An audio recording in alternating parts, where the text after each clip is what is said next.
Welcome back to Power Play. I'm Jane Tabor. Well, usually politicians go from the smaller places, the provinces or the City Hall, to Parliament Hill. Well, we're going to talk now to two former MPs who have recently stepped aside to make bids to become mayors in their own communities. From Winnipeg, we are joined by former NDP MP Judy Wasylyse, and she's trying to make a bid to become mayor of Winnipeg. Good afternoon. Hi, Jane. How are you?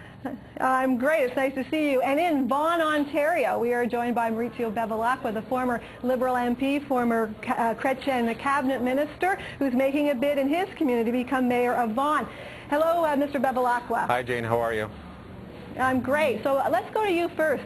Mr. Bevilacqua, were you turned off by politics on Parliament Hill? I mean, you'd been up here for 22 years, and then all of a sudden you decided, that's not for me anymore, I'm going to go to City Hall. Well, public life is really answering a call, and there's major change wanted by the electorate in the city of Vaughan, and part of that change they wanted me to be back at the city to take the leadership role. They want stable governance, and that's what I'm going to provide them if I'm successful, and I hope I am, because I'm going to work hard and earn it on October 25th. Right.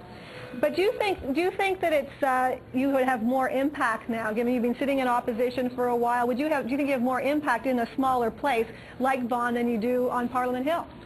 I think there's a great opportunity to build a city. We are a growing city. There's a lot of opportunity for planning, the transit system. We're going to develop a you can't do that as an MP on Parliament Hill? Well, or you can't do that as an MP on Parliament Hill? Well, I was able to effect it through tax cuts and infrastructure investments in my city as a member of Parliament, but this is much more direct way to be involved in the actual planning of the city. And as you know, Jane, cities are becoming really the engines of growth in industrialized countries like Canada, and the regional economies are developing that speak to the fact that you have to choose the right leader to lead cities today. That's a very important role in Canada.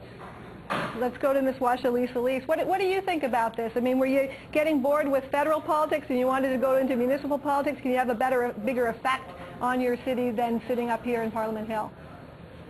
Well, it was hardly boring, and I certainly missed lots of people like you, Jane, but I don't miss the unruly nature of the House of Commons and the tumultuous kind of political climate we're in federally. However, that really wasn't the reason why I made the change. It really is about where you think you can make the most difference, and for a city like Winnipeg, which I love, and you know I've talked about it a lot in the House, with all of its cultural diversity and the longest skating rink in the world, we're in some trouble. And like many big urban centers, we're needing to figure out how to deal with an infrastructure deficit, how to deal with spiraling crime, how to deal with urban planning. And you know, I think it's time really to look at the role of the city and bring some semblance of civil society back through the local channels, because in fact globally we are in trouble economically, and with the technological change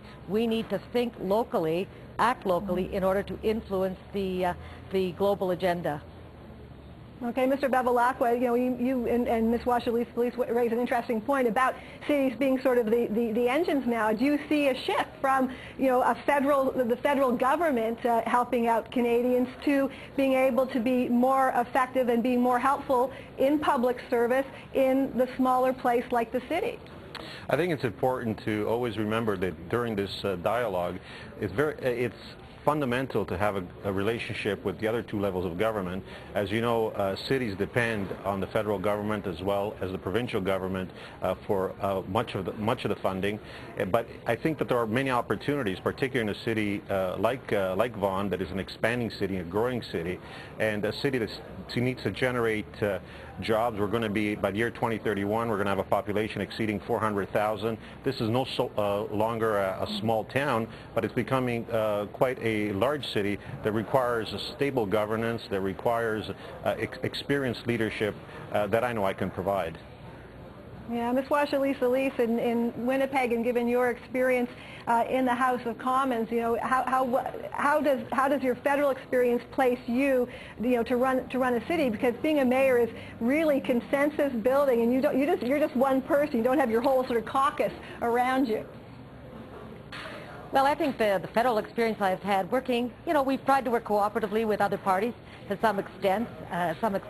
I've also worked provincially and was a cabinet minister, and I think all of that experience will help as I try to run the city of Winnipeg in a very difficult time. And I think the biggest role I can play with all of that experience is to stand up with the mayors of other big cities in this country and demand a fair deal for cities. You know, in fact, that for every dollar raised in revenue from cities, about 8 cents goes back directly, and so we're struggling to pay for crumbling roads and rising crime rates and the need for sustainability measures. So we need to really convince the federal government and provincial governments to partner more equally with cities so we can actually deal with some of the big problems that are facing us down the road. Okay, I want to thank Judy Washer-Lees, who's making a bid to become mayor of Winnipeg, and Mauricio Bevilacqua, who's making a bid to become the mayor of Vaughan, Ontario. Thank you very much for joining us today. And we go now to CTV News.